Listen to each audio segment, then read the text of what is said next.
If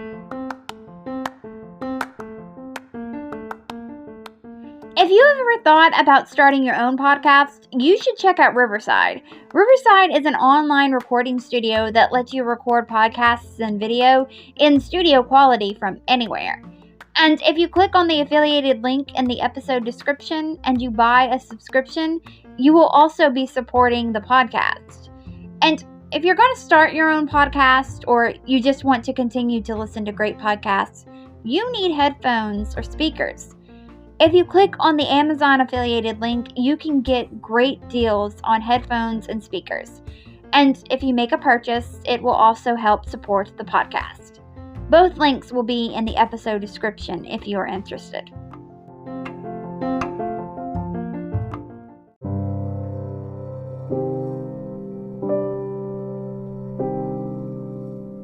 I just wanted to give a quick content warning. In this episode, I describe a gruesome death. I will leave timestamps in the episode description for when I start talking about the gruesome death and when I stop talking about the gruesome death. So if you just want to skip over that part, you can. But if you have to skip this episode entirely, I completely understand. Alright, now let's get into the episode.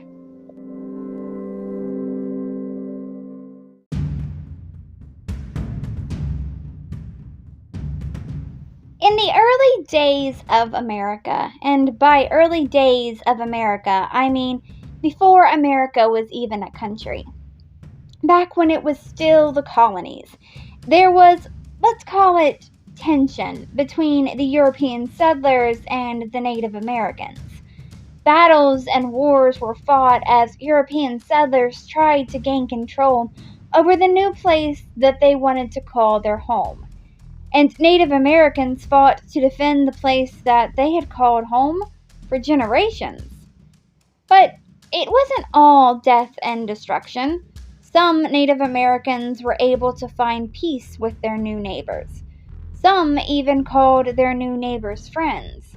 But for some, that peace cost a very steep price.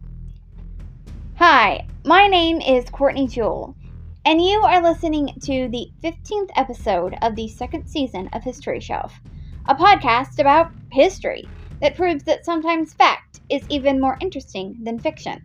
For the second season of History Shelf, I have chosen to title this season Something Wicked This Way Comes. You may know that comes from the William Shakespeare play Macbeth. I am going to be talking each week this season about someone from history that was accused of witchcraft. But as we go along, you will find that the wicked I am referring to are not the ones that were accused, but rather the accusers. You will find that those accused were not obviously actually witches, but victims of people that were out for revenge and personal gain, and those caught up in the hysteria of it all. And for this week, I am talking about Leatherlips.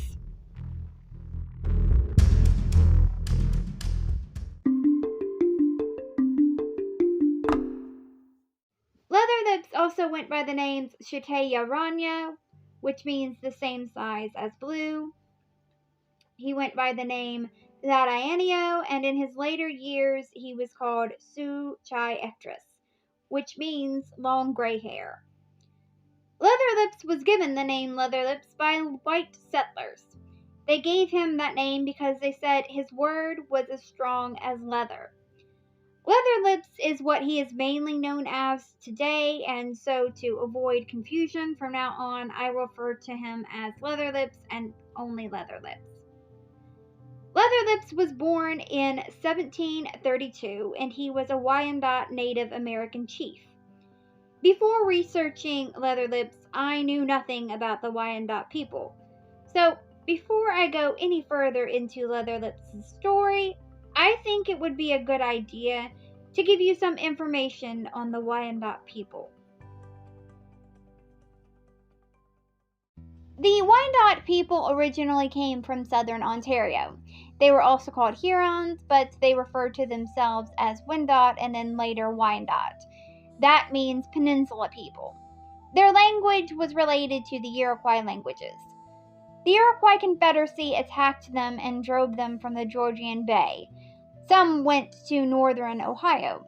They mainly settled in the counties Wyandot, Marion, Crawford, but they even went as far south as Ross County. If you're not familiar with Ohio like I am, I'm actually from Ohio, born and raised. I know if you're not familiar with Ohio, then this information doesn't really mean much to you. So I will put a picture of Ohio with all of the counties labeled on this podcast's Instagram so you can see where the Wyandot people settled if you're interested. The Wyandot was a confederacy of multiple peoples who spoke Wyandot languages. It was made up of 4 or more tribes. The Wyandot were friends with the Shawnee tribe. They called them nephew or young brother. That is the tribe that Tecumseh was from. He is going to come up a little later in this story. The Wyandot people lived in a village of 900 to 1,600 people. They lived in long houses. Long houses are similar to wigwams, but they are much larger. Long houses could be 200 feet long, 20 feet wide, and 20 feet high. The long houses had pole frames and was covered with elm bark. The long houses housed an entire clan. As many as 60 people could live in one longhouse. Mats and wood screens divided rooms. Many Wyandot villages had reinforced walls around them to protect them from their enemies. Each family had their own plot of land that they farmed. The Wyandot followed a matrilineal kingship system, which meant that a person's mother determined their status.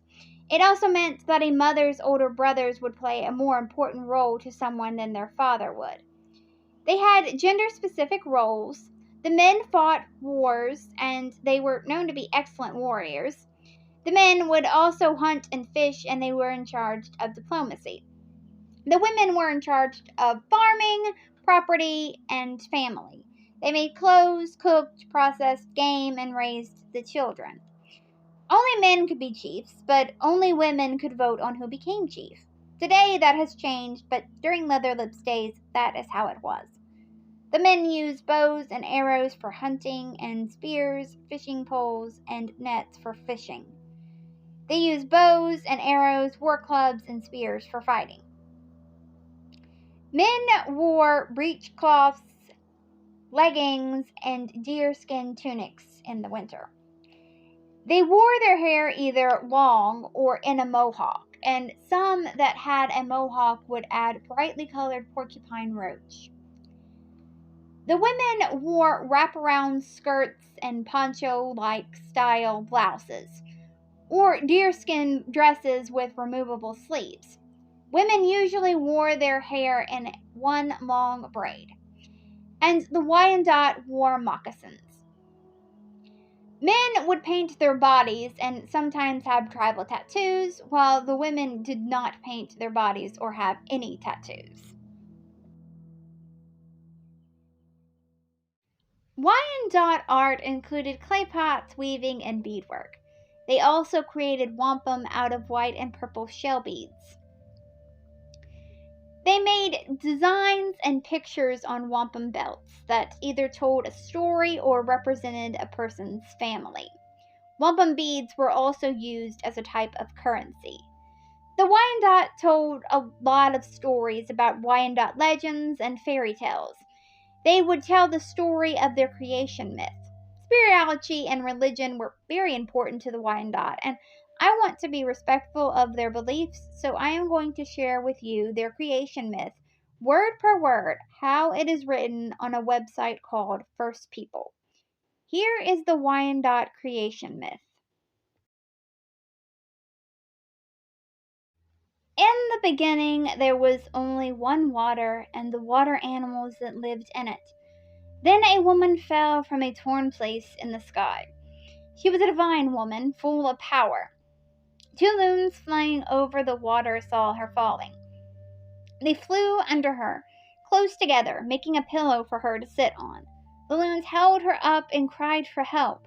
They could be heard for a long way as they called for other animals to come. The snapping turtle called all the other animals to aid in saving the divine woman's life. The animals decided the woman needed earth to live on. Turtle said, "Dive down in the water and bring up some earth." So they did that, those animals. A beaver went down, a muskrat went down, others stayed down too long and they died. Each time Turtle looked inside their mouths when they came up, but there was no earth to be found. Toad went under the water. He stayed too long and he nearly died. But when Turtle looked inside Toad's mouth, he found a little earth. The woman took it and put it all around on Turtle's shell. That was the start of the earth. Dry land grew until it formed a country, then another country, and all the earth. To this day, Turtle holds up the earth. Time passed, and the divine woman had twin boys. They were opposites, her sons. One was good and one was bad. One was born as children usually born, in a normal way. But the other one broke out of his mother's side and she died. When the divine woman was buried, all the plants needed for life on earth sprang from the ground above her. From her head came the pumpkin vine. Maize came from her chest. Pole beans grew from her legs. The divine woman's sons grew up. The evil one was Tawiz Karang. The good one was Tias Kaha. They were to prepare the earth so that humans could live on it. But they found that they could not live together, and so they separated, with each one taking his own portion of the earth to prepare. The bad brother, Tawiz Karang, made monstrous animals, fierce and terrifying. He made wolves and bears and snakes of giant size. He made mosquitoes huge, the size of wild turkeys. And he made an enormous toad. It drank up the fresh water that was on the earth. All of it. The good brother, T.S. Kaha, made proper animals that were of use to human beings. He made the dove and the mockingbird and the partridge, and one day the partridge flew towards the land of Tawiz Karang. "Why do you go there?" T.S. Kaha asked the partridge. "I go because there is no water, and I hear there is some in your brother's land," said the partridge. T.S. Kaha didn't believe the bird, so he followed, and finally he came to his evil brother's land. He saw all of the outlandish giant animals his brother had made. T.S. Kaha didn't beat them down, and then he saw the giant toad. He cut it open. Out came the earth's fresh water. T.S. Kaha didn't kill any more of his brother's creations, but he made them smaller, of normal size, so that human beings could be leaders over them. His mother's spirit came to T.S. Kaha in a dream. She warned him about his evil brother, and sure enough, one day, the two brothers had to come face to face. They decided they could not share the earth. They would have a duel to see who would be the master of the world.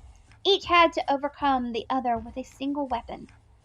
T.S. Kaha, the good, could only be killing if beaten to death with a bag full of corn or beans.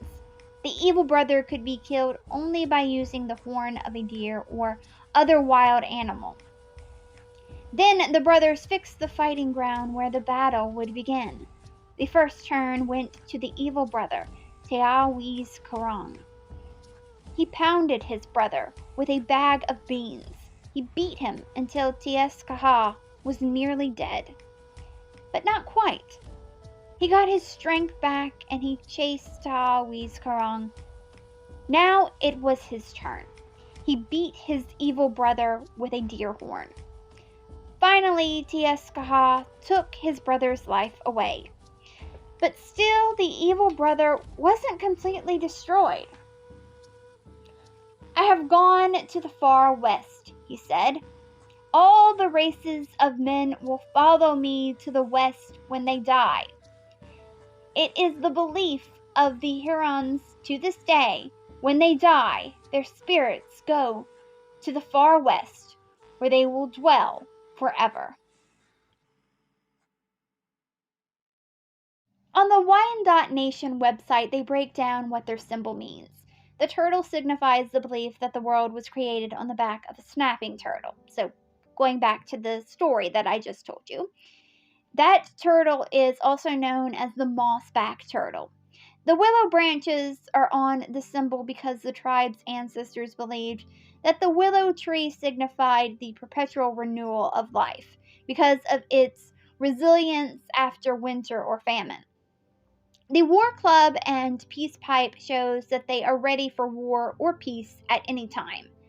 The council fire is there because the tribe often hosted and presided over the councils and are considered keepers of the council fire. The points of the shield represent each of the tribe's 12 clans. There is the big turtle, little turtle, mud turtle, wolf, bear, beaver, deer, porcupine, striped turtle, highland turtle, snake, and hawk. Leatherlips came from the porcupine clan. There are some interesting facts about the Wyandot listed on the Wyandot Nation website. The Wyandots were instrumental in founding both Detroit, Michigan and Kansas City, Kansas. In fact, Kansas City used to be named Wyandot City. The Wyandot adopted many white captives into the nation, and they could achieve high tribal status. During the French and Indian War, the Wyandots sided with the French against the British, but during the American Revolution, they sided with the British against the Americans. The Wyandot were the last tribe to leave Ohio in July of 1843. They also have a Wyandot Nation princess. The current one is a woman named Sarah Wright. The princess is an ambassador for the tribe, and Sarah has been the princess since 2017. So now you know about Leatherlips' people. Let's get back to learning more about him. I told you earlier that he was given the name Leatherlips from white settlers. Leatherlips was quite fond of white settlers. He was particularly close with the white settlers known as the Sales Brothers. Leatherlips was one of the Native American leaders that signed the Treaty of Greenville on August 3, 1795. The Treaty of Greenville ended the Northwest Indian War. This treaty also formed my home state of Ohio. The Treaty of Greenville gave away some Native American lands to the United States government. This treaty was heavily criticized by many Native Americans, including Tecumseh. Tecumseh would go on and fight America in the War of 1812. Tecumseh's brother, Tenskwatawa, also known as the Prophet, was also strongly against the treaty, and he even condemned Leatherlips to death for signing away Native American lands and also for witchcraft. More on that in a little later. Leatherlips also sold Native American land to the governor of Ohio, William Henry Harrison. The same William Henry Harrison that would go on to become the 9th President of the United States of America. Tecumseh formed a confederation of Native Americans called Tecumseh's Confederacy. Tecumseh's Confederacy was a bunch of Native American tribes that were against European settlers. Leatherlips did not join Tecumseh's Confederacy. In fact, Leatherlips encouraged cooperation with European settlers. William Henry Harrison sent a letter of congratulations to Leatherlips for his wisdom and strength on refusing to join Tecumseh's Confederacy. William Henry Harrison warned Leatherlips the great destruction that would hit the, quote, red men, if they went to war. A messenger sent William Henry Harrison the message back that Leatherlips was pleased with William Henry Harrison's letter. I have found two accounts of Leatherlips' execution. The first account is a generation away from an eyewitness account. The eyewitness was William Sells, a white friend of Leatherlips. Many Wyandots wanted to leave the area that is now known as Dublin, Ohio, and head up north to Sandusky, Ohio. The Wyandots wanted Leatherlips to join them, but Leatherlips didn't want to leave his white friends and the place of his birth. So the Wyandots left Leatherlips behind and moved up north. After their move, they had a string of bad luck. They dealt with sickness and death. They blamed Leatherlips for this. They said that he was, quote, witching them. Some Wyandots were even given orders to either bring Leatherlips to the north or to execute him. The Wyandots arrived back in Dublin, Ohio, and for 2 or 3 days they tried to convince Leatherlips to go with them, but he again refused. Even though Leatherlips knew his life was in danger, he did not flee. He didn't even try to. He would even go to a nearby spring to wash, but he would return. The Wyandots told him that he had 1 or 2 days to make his decision. The Sells brothers tried to save Leatherlips. They offered the Wyandots a horse and about $300 in gold for exchange for Leatherlips' life, but they refused the offer. The Sells brothers even offered Leatherlips aid in escaping, but he refused their help. When it came time for Leatherlips to decide what he was going to do, he asked if he could go bathe in a spring and pray. This was allowed.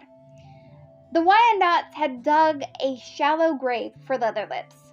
When Leatherlips returned from the spring, he knelt down at the edge of the grave, and he tilted his head back with his face towards the sky. Then one of Leatherlips' relatives removed a tomahawk from under a blanket and hit Leatherlips' forehead with it. The body was placed in a grave, and it was quickly filled in, and then the Wyandots left. The second account of Leatherlips' execution that I'm going to be telling you about is based on historical accounts. Chief Roundhead of the Wyandots was Leatherlips' brother, and he was excited about Tecumseh's plan. When he learned that Leatherlips had sided with the white men and had sold land to William Henry Harrison, Roundhead called a council of the remaining Wyandot chiefs, and they decided that Leatherlips needed to be executed for witchcraft and treason. On June 1st, 1810, 6 Wyandot warriors came to the home of Benjamin Sells, looking for Leatherlips. They said that they wanted to execute Leatherlips, and they headed to a lodge. John Sells found out that the Wyandot warriors had come to kill Leatherlips. John immediately left to go find his friend. John found Leatherlips. When he found him, Leatherlips' arms were confined with a small cord. A few other white men and a Native American that was Leatherlips' companion were there. John learned from the Wyandot warriors that Leatherlips was being charged with witchcraft. They believed that some of their friends had been destroyed by Leatherlips' evil powers. They said that because of his evil powers, Leatherlips had forfeited his life. They held a council that lasted for about 2 or 3 hours. During the council, even though the accusing party spoke bitterly, Leatherlips kept an eloquent composure. At the end of the council, they decided that Leatherlips had to die.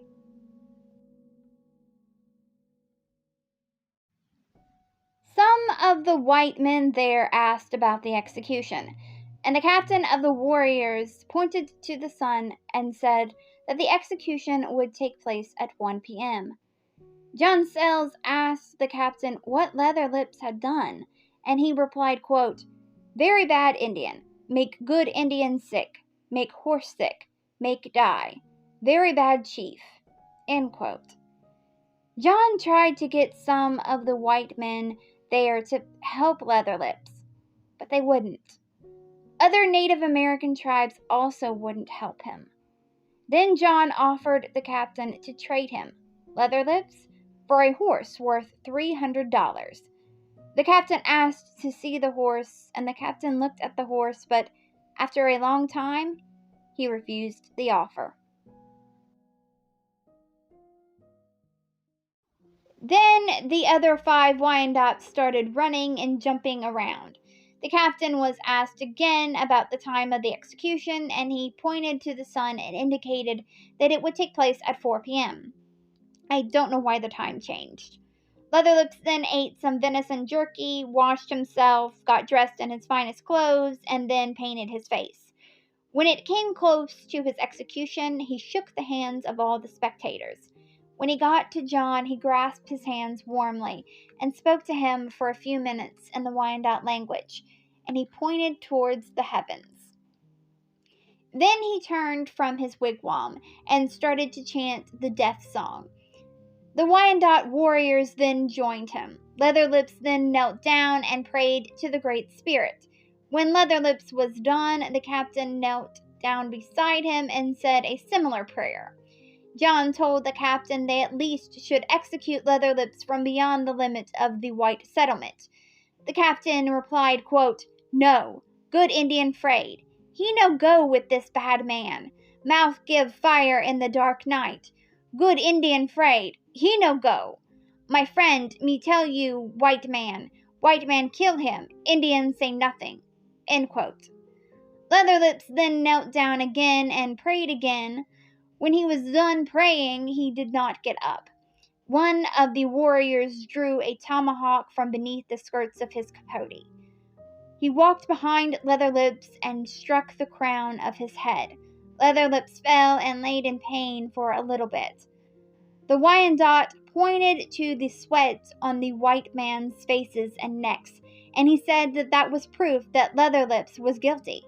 Then he gave Leatherlips 2 or 3 more blows. Then they quickly buried Leatherlips in the shallow grave they dug, and then they left. It is unknown if Roundhead was one of the Wyandot that was there at the execution, but he for sure was the one that ordered the execution, just like how Tiaskaha killed his brother that he believed to have been evil. As of July 1st, 1990, there has been a monument of Leatherlips made out of limestone in Scioto Park in Dublin, Ohio. It was done by the artist Ralph Helmick, and it looks magnificent. I will post a picture of it on this podcast's Instagram because it really is something you should see. Leatherlips is buried near the monument. In fact, his bones were unearthed when the monument was being made. There is also said to be a curse of Leatherlips. Jack Nicklaus, the golf player, his golf course Muirfield Village Golf Club is in Dublin, Ohio. That is where the Memorial Golf Tournament takes place. During many of the tournaments, it has rained. Due to the rain, the tournament has often been delayed or shortened. Some say that Leatherlips is angry that the tournament is happening so close to where he is buried, and he makes it rain. But you should know that the golf course and the monument are on opposite sides of the Scioto River. So I don't personally think that Leatherlips is responsible for the rain. And that was the life of Leatherlips. Thank you so much for listening to the 15th episode of the second season of History Shelf. This was season 2's finale. Next season, season 3, is going to be about pirates. I hope you come back for that. I already know a few people that I want to do episodes on. I am not sure when season 3 will premiere, but if you follow this podcast on social media and on Spotify, I will keep you up to date there. A few things before we go on our break. If you want to follow this podcast on social media, the Twitter is at HistoryShelfPod, the Instagram is at History_Shelf_pod, the Facebook page is History Shelf Podcast, and the TikTok is History Shelf. Also, if you want to help out this podcast financially, there are a few ways you can do that. One is you can buy merch from the History Shelf merch store. You can also become a Patreon. This podcast is always going to be free, but there are some perks that come along with becoming a Patreon. The first tier is called History Student, and that is $1 a month. And with that, I will send out a thank you to you on social media. The second tier is called History Fan, and that is $3 a month. And with that, you get the first tier. Plus, you get to vote in a poll that helps me choose the theme for the next season of this podcast. The third tier is called History Buff, and that is $20 a month. And with that, you get the first 2 tiers. Plus, you will get a handwritten note of thanks mailed to you from me. And the last tier is called History Lover, and that is $40 a month. And with that, you get the first 3 tiers, plus you get to choose 1 item from the History Shelf merch store. Also, if you click on one of the affiliated links in the episode description, there's one for Riverside and one for Amazon. If you click on one of those links and you buy anything, that also helps support the podcast. You can also buy ad space on this podcast. I have a gig on Fiverr that lets you do that. So if you have something that you want to advertise, if you have your own podcast or book or YouTube channel or anything that you want to advertise, you can. The links to the History Shelf merch store, the Patreon, the affiliated links, and the Fiverr gig are all in the episode description for this episode. But if you want to help support this podcast financially, but you don't want to buy any of the merch or have any of the perks or buy anything, I have turned on listener support on Spotify for podcasters. But as always, the best way that you can support this podcast is to continue to listen to it. And there are a few other ways that you can help out this podcast for free. One is if you are listening to this podcast on a platform that lets you rate this podcast 5 stars and or leave a positive review. If you do that, that would be very helpful. Also, sharing this podcast on social media with your friends and family and telling them that you found a podcast that you enjoy and you think that they would also enjoy would be very helpful. All right, well, until next season, keep learning, keep loving history, and come back for next season. Bye.